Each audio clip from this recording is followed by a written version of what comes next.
This panel is called The Lens, where we're hopefully going to see the perspective of my lovely panelists here. We're going to talk about journalism, how we got into media, and some of the changes we would like to see in journalism. And I think we also want to try and end on a very positive note about some of the things that we've seen that's really helped us come to the places we're in, and more importantly, like what we can do stepping forward. So we're going to try and keep it nice, short and sweet, and then open the floor to you guys to share some questions, some comments, and some things that we can hopefully work on.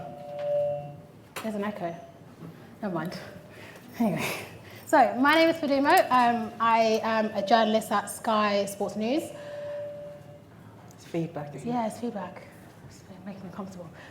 Yes, journalist at Sky Sports News, previously at The Telegraph. And on my lovely panel, we've got Sandra from The Sun, we've got Emma from Gold, Hamzah from The Times, and Lianne Sanderson from TalkSport. So opening it up, I guess, straight away for Lianne, yourself, as a former England player, and as we're coming into Touchwood England going all the way to the final and bringing it home, how has that transition been like for you, going from being a footballer and coming into the industry? You've gone from being on the pitch, the camera's all on you, and now you're behind the scenes. Yeah, I think for me, I couldn't really speak highly enough of the way the transition's been easy for me. I didn't actually officially retire. I think I just got into this industry, loved it so much and stayed. And I think it's always important, I said in the other room, to work with organisations and companies that allow me to be myself. And I've said many times, when I played for England, and I'm sure a lot of you have interviewed a lot of my teammates and stuff, it's very robotic. And I always felt like, for me, that was always quite difficult to go into the dressing room after a game. There'd be a whiteboard on the board of bullet points of what to say. And I used to think, I'm an adult, like I can speak. And I think I speak pretty well, and I'm not controversial. I just say what everybody else is thinking, I think, most of the time. But for me, working with TalkSport, Sky, and a lot of the other companies that I get to, I think it's always important to work with people that allow me to have a voice and allow me to have an opinion and say what I want to say. And it's always important to work with the right people as well, because, when you're on a team, the misconception is you all get along, right? But you respect each other. But in a football team, you're together at a World Cup for 2 months. I wouldn't want to be my best mate in a room for 2 months, let alone, the people that you're forced to be with. So right now I feel quite blessed and lucky that I'm able to work with people that I love working with, and I can't speak highly enough of this industry and the support that I've had. And I mentioned it before, like, for me, the only negative is social media. I have a love-hate relationship. When I first started out doing this type of stuff, the abuse I used to get was awful, but I'm sure, I felt really supported by the companies I work with. Like, the bosses would call me to see if I was doing okay, and that really helps, because that, for me, is the only negative that I have in this business. And a lot of people say to me, like, Lianne, I don't know how you do it. You're in Switzerland, you're filming The Chase, you're doing all these different things, and I think, how do I do what? I'm living my dream, right? I'm a regular girl from South East London, born in Lewisham and born and raised, and I just think, how lucky am I? I thought I was really lucky to be a professional footballer. And when I was in Switzerland last week covering the game of TalkSport, people say, oh, Lianne, do you miss playing? I was like, absolutely not. I don't, because I feel like, now I can enjoy myself a little bit more and have a bit more of a life. But I love what I do, and I can't speak highly enough from that perspective. Lovely, thank you. And Hamzah, for yourself, for someone that's come down into journalism from a different route, you're now on a graduate scheme at The Times. How has that been coming through from an entry level and seeing that progress for you? It's been really interesting. But when it comes to diversity and all that sort of stuff, I think often we can focus on race, and it's quite easy to do that, but race is quite complex. It intersects with a number of other things, right? Most importantly, class. And you've got to, when you try and break down issues like racism or homophobia or sexism, you've got to see how they intersect with all the other problems that we have. And one of the biggest ones is that poorer communities aren't able to see themselves within sport, be it as players, as individuals, throughout clubs, throughout positions at clubs, if it's an executive or a board member, as journalists as well. One thing we see quite often are journalists that come from good private schools, good universities, all that sort of thing.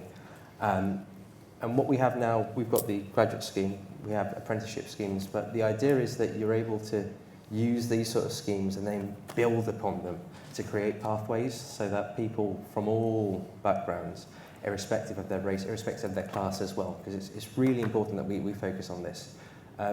Being able to get into journalism is not easy. You have to do an NCTJ usually, right?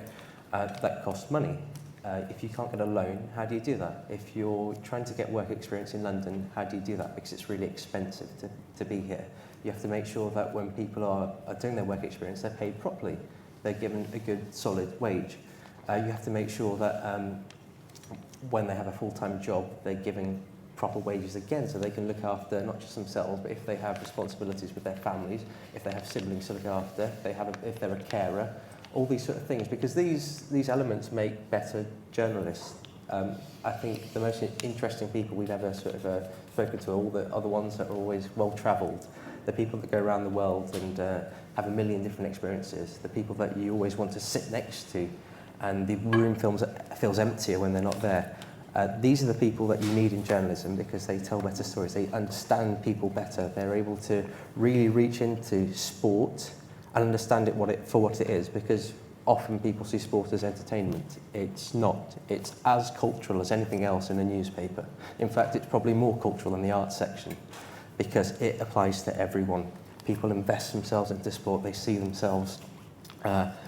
But to make that real, for people to be able to do that properly, to say that I see myself in a particular journalist, I see myself in a particular footballer, I think that I could do a good job as a board member of a particular football club or cricket club, whatever, you have to have pathways there. So establishing those is really, really important. And to do that, you have to work at school level. You have to work with universities. You have to not just give visibility. You have to, like I said, you've got to give proper wages. You've got to give support to these people. That is the route, I think, to beginning to unpick stuff like racism, understanding how complex it is, and then the route to unravelling that. No, lovely, thank you. That explains it perfectly well. Emma, we spoke about this early on in the other room, and I guess to give some more context for everyone in this room, you spoke so eloquently about being a trans woman in sport and how you went, that transition happened, and also now working at Goal and having that voice and being able to speak to people and bring trans women into the discussion, because we would have seen the news lately and there's a lot of discussion about where trans women belong in sport, and a lot of those discussions are being had with people that aren't trans, and they are spearheading those discussions. So how important is it for you, that representation and I guess being part of that voice? Yeah, it's incredibly important, and I feel very lucky at Goal that I've been able to drive a lot of that coverage and, cover about LGBT people in sport during my 2.5 years there, amongst other things. But, being able to tell those stories from, a personal perspective, and at Goal, it's also quite sort of impressive that Goal have done that, because, a lot of our audience is based in places like Africa and in the Middle East, where being LGBT is, it's illegal. And, we also have traditional sort of sports media sort of audience online, which is not always the most sort of accepting of people from different sexualities, different backgrounds. And so a lot of the coverage, like when we put stories out on social media, on Twitter, a lot of the feedback we get is often quite negative, quite virulently so. But the fact is, it's important to tell those stories, and I felt very lucky and very supported in doing so. Over the last years, from interviewing Lianne a couple of years ago, she was an excellent interviewee. I'm not just saying that because she's on the panel. To sort of writing about the experience of trans women in sport and experiencing transphobia, and being able to tell that story, in a way that, from a personal, being able to sort of give that perspective. And it's been something that I've been very passionate about at Goal, and it's something that I've been very lucky in order to be given the space in order to do so. And have you in any way seen any good examples outside of Goal that have really shown that there is, I guess, a more balanced or positive discussion around it? Yes, I think there are some sort of positive elements. I mean, the fact is that often sort of I open a newspaper and I see people like me, trans women, described either, as perverts or cheats, and it can be quite, it can do you down. But I think that there's a more of a push in the media now in order to try and, make the debate less adversarial, we don't like to have the conversation, you know, with a certain amount of you know, thought, and not just, you know, bear pit it in terms of having one person on one side and one person on the other go at it. I think that, you know, you look at how the Telegraph women's sports section have did their coverage of trans women in sport and transgender sports participation. I thought that was very, very well done. I thought that, and I think that would be a particularly good example that I brought up in the other room as well. But yeah, there's certainly a long way to go in terms of having the discussion properly, and it's going to be a discussion that's going to be going on more and more in the future. But you know, I try to be hopeful when I can. I'm an optimist. No, we love that optimism all the way. Sandra, for yourself, as someone that's come from a different career now making steps within journalism, how has that been? Because we've spoken about various ways, like, you know, Lianne has come from football, Hamzah's done a grad scheme, but there are a generation of journalism who are taking a second step into journalism from another career. How is that for you? Fine so far. I mean, to be relatively straightforward, I mean, I suppose, oddly in a way, I was kind of, you know, I had rejections and what have you as I was trying to change careers and going, you know, from working in the charity sector into journalism. But it's been fairly smooth. I mean, for a while I was juggling the job in my other career with football match reporting on the side, and then, you know, getting several or dozens of rejections, you know, when I was applying to try and get a way in. But then, you know, applied, you know, prior to joining the Sun, you know, went to ITV Sport, and after that, applied for the Sun, and then I had this opportunity through the Vicky Orvice scheme, and I've been quite lucky in the way in that I was given a chance. You know, I've applied to numerous outlets that were like, no, not enough experience, you need national newsroom experience and what have you, and, you know, there wasn't anyone willing to give that to me till I applied here. So the journey hasn't been too bad. What's been interesting is that looking at the issue of diversity, looking at the issue of reporting and what have you, you know, looking at diversity in terms of women's football and reporting on that. But the journey coming in hasn't been too bad, ironically. Hasn't been too bad. I mean, I've had the rejections, but they didn't faze me. Well, you know, I was just fortunate for me. I had a foot in the door here, got an opportunity to, you know, be a Vicky Orvice scholar, and you know, it's actually been quite a positive thing. There have been challenging moments, but I can't say it's been bad, actually. No, it's good to hear. Hamzah, for yourself, as someone that's now at the Times, I think traditionally print journalism is probably the one that you see the most lack of diversity and that we often speak about. But for you, how important is something like the grad scheme and opening avenues for other people to come into journalism that isn't through the traditional arc of like going to university, getting a degree, getting a master, and then so on and so forth? Yeah, pathways are really important when it comes to accessibility. So grad schemes are one way, but university is not always accessible, especially if you have certain barriers. Like I said before, if you're caring for an individual, you're probably not going to be able to go to university. So this is why you need to be able to make these pathways believable in the first instance. The first thing to do that is visibility. If you see an individual on TV that looks like you, okay, cool, I could do what they do. I believe I could do what they do. But then you're confronted with the reality, right? You go into school the next day and like, okay, how do I become I become a writer? How do I become a footballer? It's not easy to just become Steven Gerrard. It's not easy to just become Darren Lewis. There's challenges to do that. So you've got to actually see the pathway and you've got to believe in it too.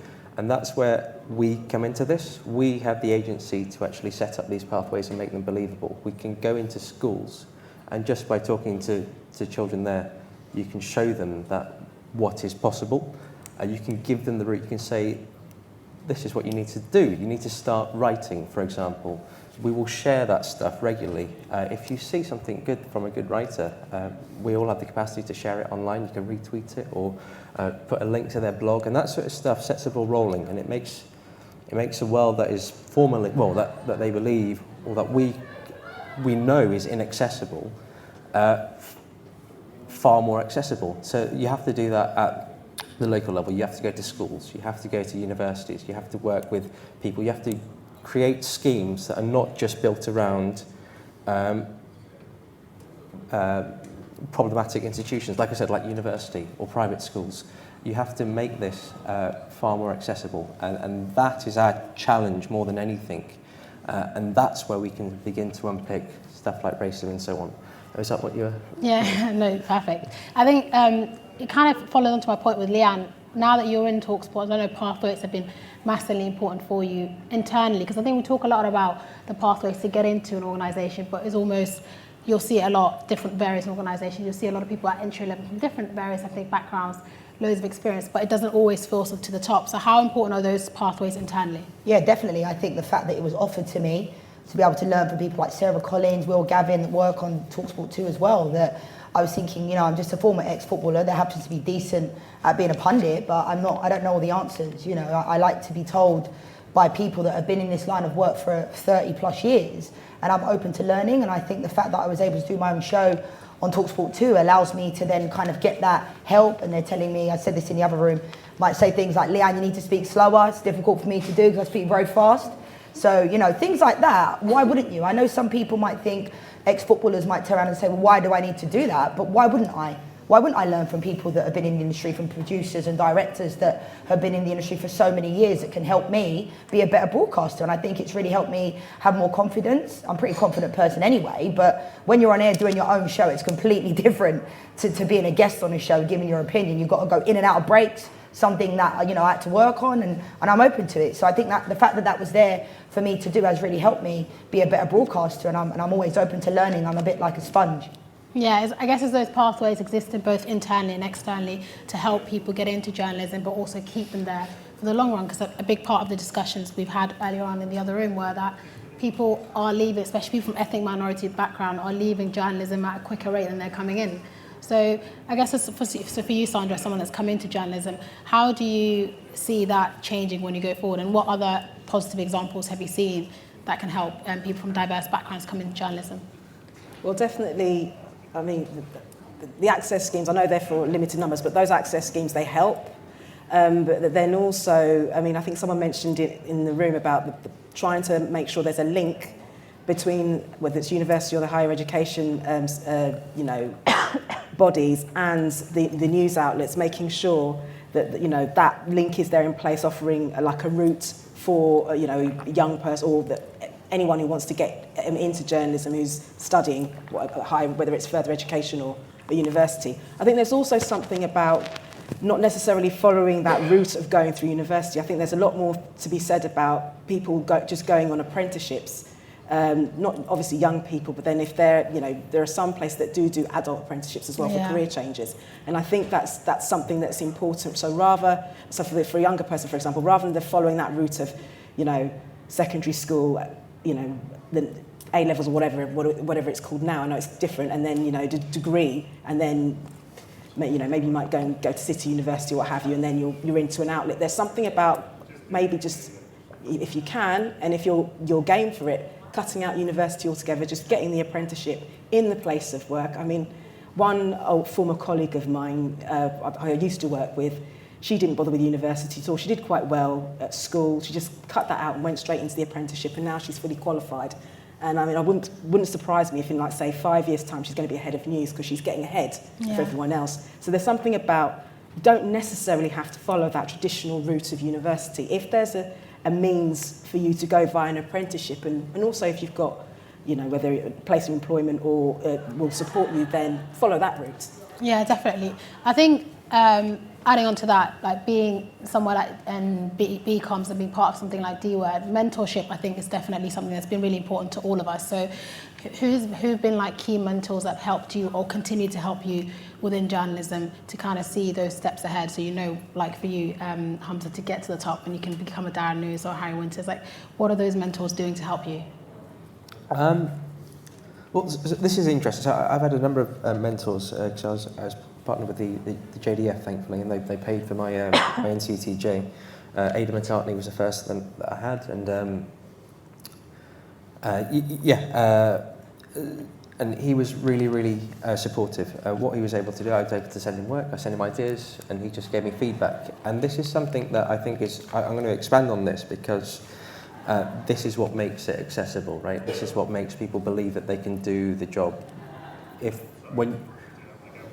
when you see your work and it's reciprocated back to you and you get feedback and you go, oh, actually, this isn't too far away from what you're seeing in the public domain, you then believe that you can do something. And this is where we can actually do something. Everyone here has agency, and it's very hard to think of institutions and go, how can I change an institution fundamentally? Well, the cool thing is about institutions that institutions are comprised of individuals, and every individual within that institution can enact change because institutions are collective, and we give them agency, right? So every time that we are present in participation within a particular institution, if we are active in understanding that every day we can help disadvantaged communities, we can help people with aspirations by sharing their work. Just if someone sends you a message one day, you can say, oh, yeah, sure, I'll take a look at your email. I'll let you come into the office. I'll let you see what the office is like. I'll let you meet some of the team here. That suddenly makes everything a lot more accessible, a lot more believable. That pathway becomes realised, it becomes real. And it's not just about one person doing that, it's about everyone doing that as much as they can, as possible, right? If we all here can invite people into News UK, that's really cool. And from that, people then believe this is possible. I can now work in journalism. So I think that's the key. Mentors are really useful in that regard because they make you believe what is possible. Okay, suddenly you send a piece off, they're like, oh yeah, sure, I'll publish it. And then you're on the map. So anytime you see a young journalist just send you a tweet, would you mind checking this over? Have a look at it. Try and share it if you can. If you've got the time, that's really cool. And then from there, the ball gets rolling. They're shared by you. Someone else sees that. They give them a chance, a job, and then that's how the ball gets rolling. But we have to understand we all have agency and we can all do something. And it's not just about trying to challenge institutions and thinking this is like trying to move a mountain. Collectively, everyone here can form their own mountain and begin to change. Yeah, I think that's 100% right, and obviously from senior editorial sort of standpoint, in sort of harnessing that enthusiasm, whether it comes from someone sending you a tweet on social media, or like if it's from a junior reporter with an idea, sort of like harnessing that and sort of like taking the risk on that, because you never know what that person might be able to, what story they might be driving for, what sort of, you know, what they might be capable of. You know, taking that risk and sort of giving people that opportunity, as you say, is absolutely crucial.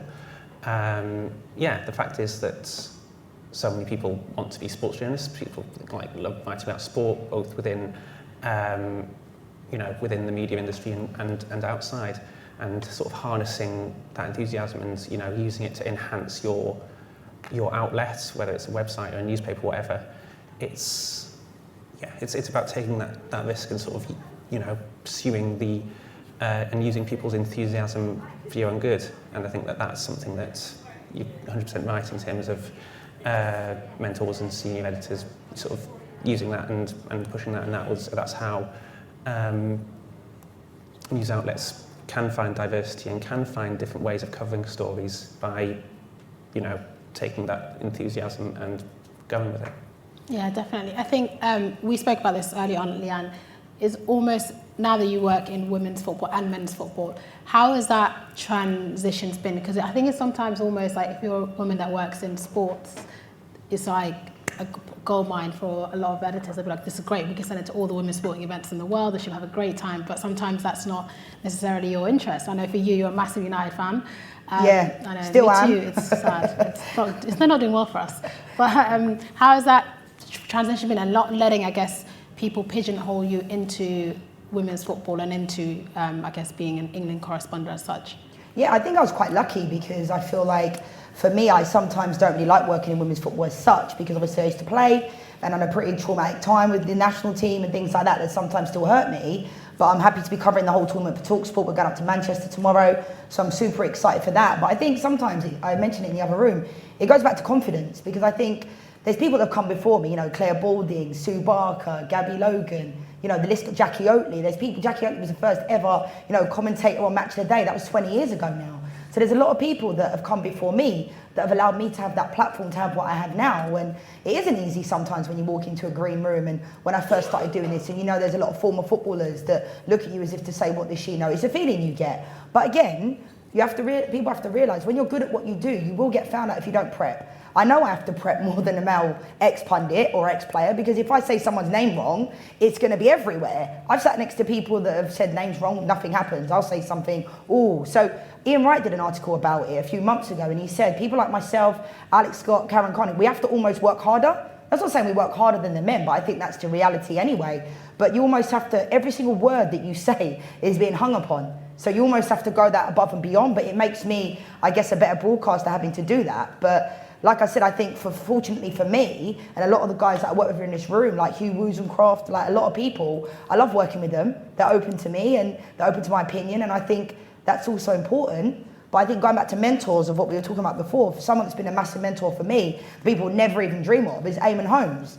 And it helps that he's a Man United fan. But when I first started doing this, he sent me a message and he was like, anything you need, and those types of things. And I'm sure not many people would ever think of what would me and Eamon have in common apart from we both support Man United.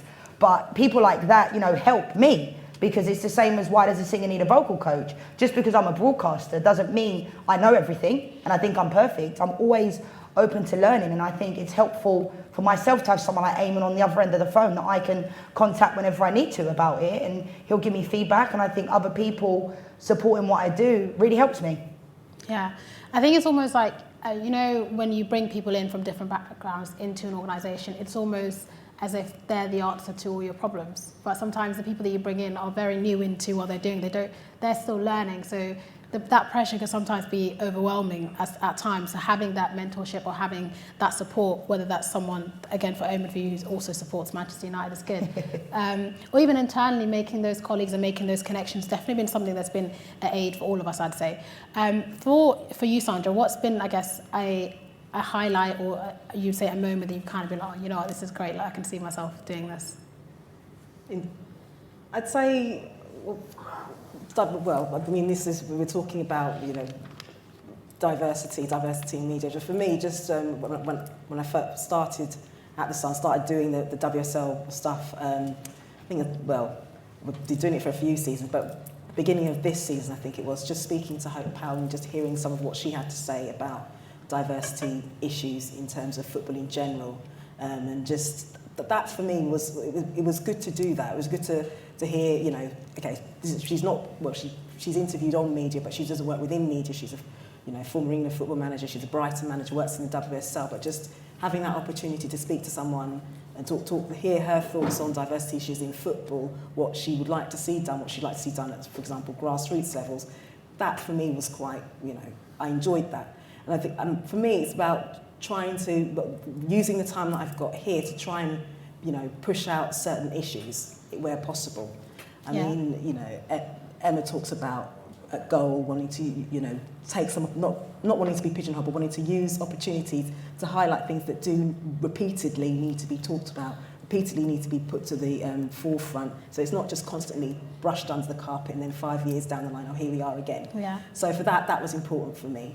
So I wouldn't say it's specifically in terms of me in my day-to-day job, but just one interview, one story I worked on that I think, this is why I'm here, so to speak. And Hope Powell is good. Yeah. She's very good. Yeah. Emma, for yourself, we've spoken about how sometimes we need the decision makers, who are the editors, the people that work in editorial, right at the top, to make those decisions, to take those risks. How have you been doing that at Goal? Well, basically, I was at Goal for a couple of months after joining in March 2020, first day of COVID lockdown, because my sense of timing has always been perfect. And then a couple of months later, it was Pride Month, and at the start of the month, I emailed Peter Staunton, who was the head of features at Goal, and said, is there any way of sort of doing something like some work and some features around Pride Month around LGBT people in sports? And I was expecting sort of to be told that there wasn't really a market for that because it's seen as sort of like niche or a difficult subject or something that's going to attract criticism on social media. But he was like, no, this is brilliant, go for this. And, it led to like approaching Lianne and interviewing her. And then from there, basically it gave me the confidence to sort of go from there and sort of own that sort of part of like sort of our coverage for Goal, and through that I've interviewed some really fantastic people. I've interviewed Josh Cavallo, interviewed Connor Cody about his LGBT allyship, interviewed, done coverage of LGBT fan groups and sort of like major football clubs, as I say, covering the experience of trans people in sport, trans women, and transphobia that they suffer, and it's been really positive. And actually, one thing that's also been quite positive is how it's impacted the other reporters that we have. Because in February we did a series of LGBT features, and there was a little bit like, Peter went to me and was like, okay, and we're going to do LGBT stuff. Go. What are your ideas? And it's like, okay. But then it was put out to the other correspondents that we have, and it was like, okay, what sort of stuff are you going to do as well? And it's like, it shouldn't just be up to people within a minority community to speak up and report and, cover those matters. You shouldn't have to be pigeonholed, and you shouldn't have to write about a certain thing just because you come from a certain background, or you're a certain sexuality, or you're a certain gender. And I think that's something that's been positive at Goal. And we had some, and the other reporters, like our Liverpool correspondent did a piece about an LGBT inclusive club in Liverpool. Our Arsenal correspondent did a feature with the Gay Gooners, and it was like, it shows that sort of like there's stories to be told, and you don't have to be LGBT to tell them. And I think that's all. But also, like, if they needed, like, the correspondents, like, I was happy to offer them advice and sort of like ways to talk about it, ways to cover it. And I think that's important, and I think that's what diversity in newsroom is about. If you have different people from different backgrounds within a newsroom, it means that you're going to be able to cover stories more effectively, because you're going to have people readily available who can offer that expertise, who can offer that insight, who can offer that experience. And even if they're not necessarily covering those stories themselves, they can be there to provide input and insight. And it means that your media outlet is going to be covering these stories and covering these communities in a much more insightful and in a much more insightful way. And that's something that I've tried to drive while I've been at Goal, and hopefully I've had a certain amount of success with it. No, it's been super successful, and something hopefully that you'll continue to do. I think we're just wrapping up towards the end of our panel information, so I would say thank you guys so much. But before we end, I wanted to ask you guys what, I guess, are you, because we've got a mixture in here. We've got a mixture of people that I'm guessing are trying to come into journalism, because I can see a few BComs name tag things, and lots of editorial and big decision makers and stuff. But I guess what would be your top tip for people, how to change diversity from the inside, right from the top all the way to the bottom? I think for me, just being open to anybody and giving an opportunity. I said in the other room, I don't want to be chosen because I'm a woman, because I'm gay, or because I'm black. I want to be chosen based upon how good I am. And I think what I've noticed in the last couple of years, because I think sometimes with these things, we have a tendency to talk about what's not happening. I think that, for me, I think there's been change. I really do. And I think having these types of events is so impactful. It really is. This is my first time coming today, and I'm like blown away with the amount of networking. There's a lot of people I do know in the room, but it's so powerful to have these types of conversations. And I think it's important for the people that make the decisions at the top to walk a day in the life of us. Whether they're white, male, it doesn't matter. It's about being aware of what we go through, of what we need to do to get to where we need to get through. And for me, one thing I feel like I want to talk about more is the fact that, we don't need to do it today, is the fact that in the England squad, there's only 2 players in the squad that are from, of colour. That cannot be right. So that's something that I will continue to talk about, because somewhere along the line, we're being blocked somewhere from many different avenues. So there's a lot of work that needs to be done, because when I played, my team was me, Anita Asante, Alex Scott, there's loads of us. So, and that needs to change. So people like myself will keep speaking up, but like I said, I think it's just about companies and organisations being open to people like myself and everybody here. Great, thank you. Hamzah? I mentioned earlier that institutions exist and we can define what's important. Fundamentally, this comes from an idea by Sartre that everyone has agency, and you can define that. And sometimes we underplay that, but I think it's really important that we focus on this. The logical conclusion is that we can actually define what we believe is important, and if we believe it's important, it becomes important. So as long as we believe in this cause, we can make it important, and we can just act upon that in very simple ways, in more solid ways by creating pathways, like I said, or working with schools, work with universities, having your apprenticeships, all that sort of stuff.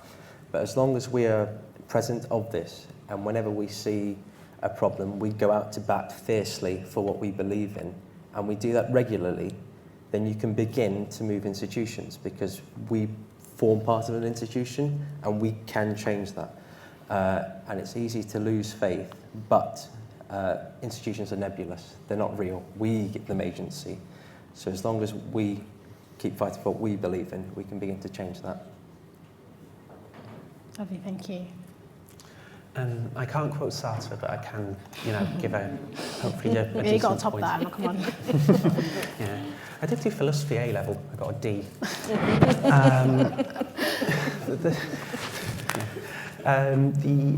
I think that one issue which hasn't been raised so far on this panel, but we raised in that room over there, is the idea of not investing properly in young journalists.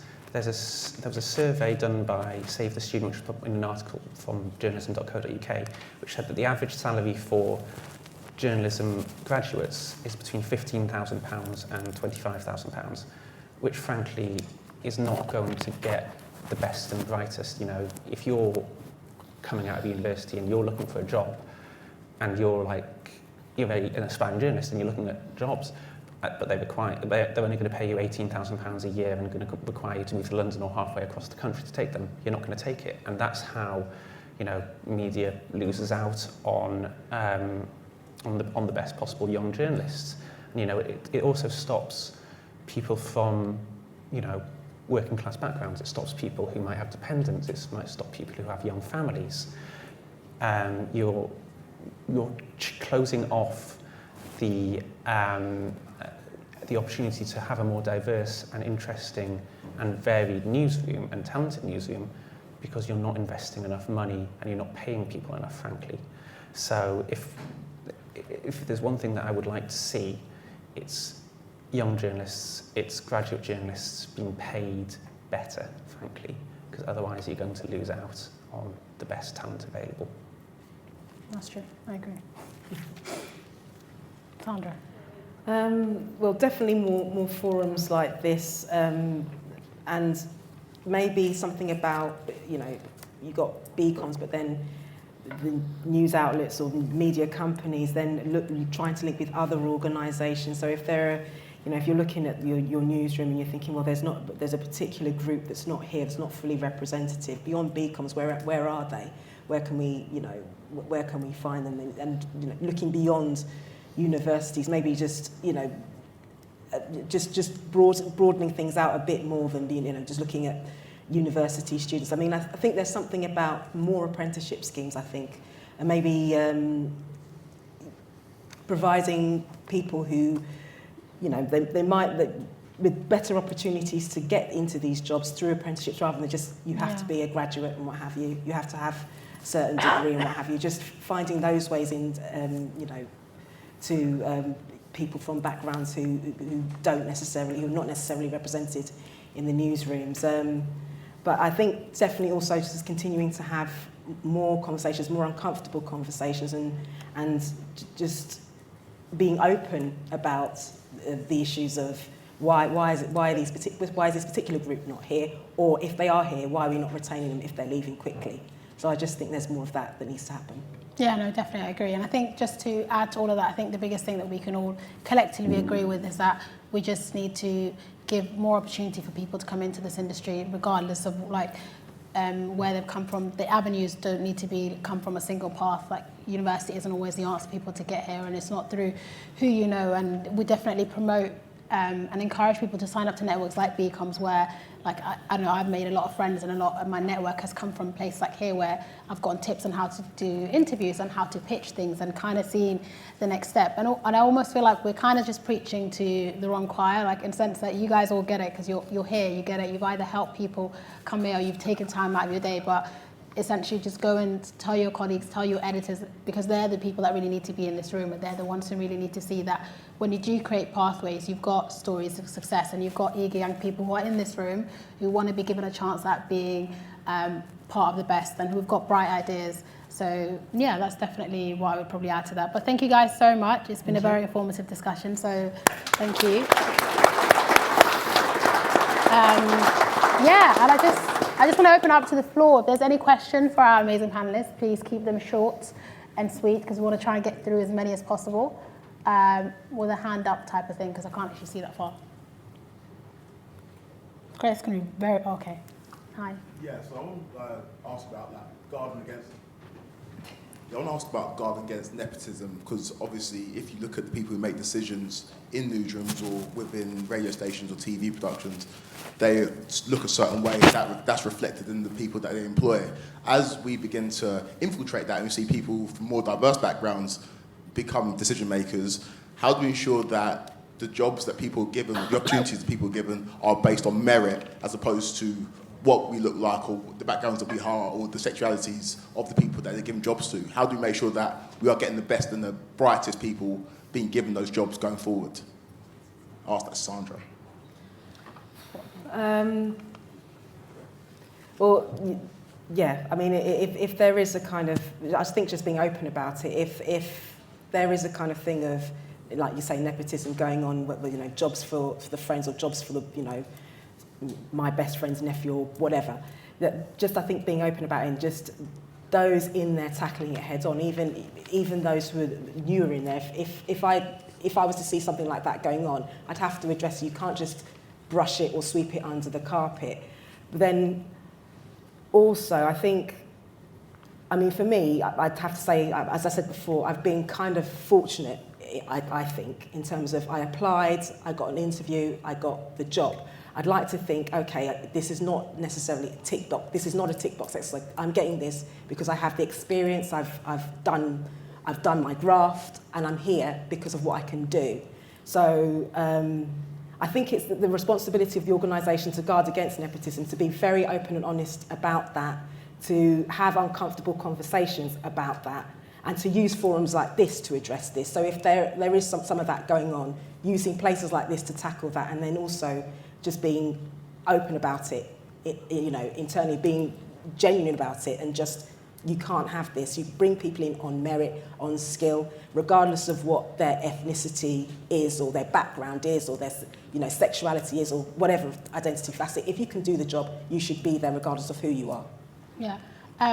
Just to add to that, this is also why like Liam got me to host, because I just add to things all the time. But I think also, it's almost like when you're in a room, it's just knowing that when you got there, like you've done pretty much 10 times the workload to already be in that room. And when you're in that room, you have a network, because it's also the thing about the reason why you want diversity in a workforce is not because you want people who look completely different. You want diversity in thoughts and experiences and expertise, and that comes from your own personal networks. So I know that when I've worked at the Telegraph and when I work at Sky, if there is an issue that comes up and that I'm a bit familiar with, I'll be like, actually, you know what, I know someone who'd be really good at this. And then I help to bring those in.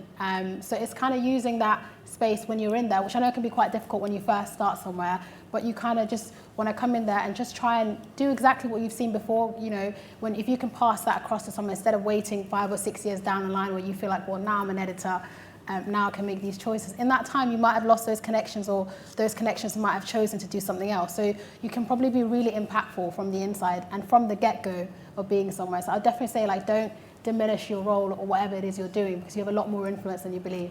Do you also believe there needs to be more education to people who've gone to uni and gone through the traditional route of getting into the industry, that there's value in the network and value in who you know and also what you know? Obviously that's very important, yeah, but absolutely. who you know is very important, and I don't think that's necessarily like communicated to us through maybe our parents or through people who brought us up, that the people that we know and people around us are just as valuable to the degree that you go and get into this industry. Yeah, 100%. I shared this story when I was over there in this group. My route into journalism has come through being a youth worker and meeting people through BComs and Kick It Out. And then from there, mentors have helped me and were very honest with me. Like, I wanted to be a journalist with 0 qualifications behind my back and 0 experience, just like walking my way through life. And they're very honest with me. Jordan did say to me, Jordan J. Bryant, who's here today, was like, you need to go out and get experience. You need to put yourself out there, do a podcast, do this. And that was what I did. And he was one of the first people to tell me when it didn't work out. Similar to Lianne, I talk way too fast, especially when I do stuff for TV or when I'm doing stuff on radio. So it's having those people tell you, actually, these are the things you need to improve. When I started at the Telegraph, like one of the first copies I submitted to Anna, who's the head of women's sports, was mad shocking. Like, I can't even tell you how bad it was. But it was like getting those, Anna taking 10 minutes out of her day to be like, can you just do this? Or this would be, I get what you're talking about, but I also don't get it at the same time. So it's having those discussions and then you taking on those pointers and building that network. So it's kind of like, when you hear things of like people have parents that help them in, or people, they know someone who knows someone. Cool, you might not know someone that don't know someone, but you build that network around you. And now, like, I know everyone, so I'm good.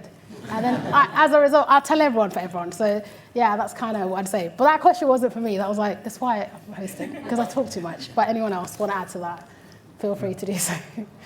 No? Good. Any other questions? Yeah, sorry. Over there. Yeah, I think this is probably a question directed towards Emma. You mentioned before that there are some countries where being trans would be illegal. So in your experience, have you found that amongst marginalised groups that there is some solidarity in terms of trying to improve the situation in terms of being having a more diverse industry? I think to a certain extent, yes. I'm part of the Sports Media of LGBT group run by John Holmes, who's on the Shifting the Dial panel, which if you haven't seen, you should try and catch up on later, because I'm sure it'd be great because it's got John on it. And yeah, knowing that sort of like there's other, like having that group and knowing that there's other LGBT journalists, knowing that there's other people like you within an industry which is so often very seen from the outside as very masculine, very straight, very white, knowing that there are people similar to you, and that's incredibly important. Having that allyship and having that sort of network and support is crucial, and it's given me confidence as a journalist to pursue these things and sort of think, okay, there must be an interest in these kind of stories because there's people like me working in the industry, and yeah, I think that it certainly creates sort of an awareness within you that I see how people like me are often either underrepresented or misrepresented in the media, and it gives me sort of empathy to how it would be for other people from other groups as to how they would feel. The thing is that, I mean, my route into the media was quite different in that I only came out as trans about 3 years ago. So when I first got into the media, I was in my tomboy phase. Came in as straight white male basically, and so didn't face any of those sort of barriers that we've talked about. And in the last 3 years, it's been such an eye opener to see how people from different backgrounds are, and diverse backgrounds aren't always represented in the best possible way in the media. I mean, I look at the way that to be honest, the majority of newspapers, the majority of news outlets represent trans people, and particularly trans people in sport. And I think if I was a young trans person trying to get into the media, would I feel like it was a space for me? And at the moment, absolutely not, frankly. You've got, front page stories about, how, got Nadine Dorries talking about how our access to competitive sport, trans women in competitive sport should be, banned. It's at the moment, it feels like it's not a particularly welcoming environment for people like me, particularly trying to get into the sports journalism space. And what I try and do as someone who's established in this industry now is try and sort of show through the stories that I write and the way that sort of like the way I work is that there can be a space for people like me, and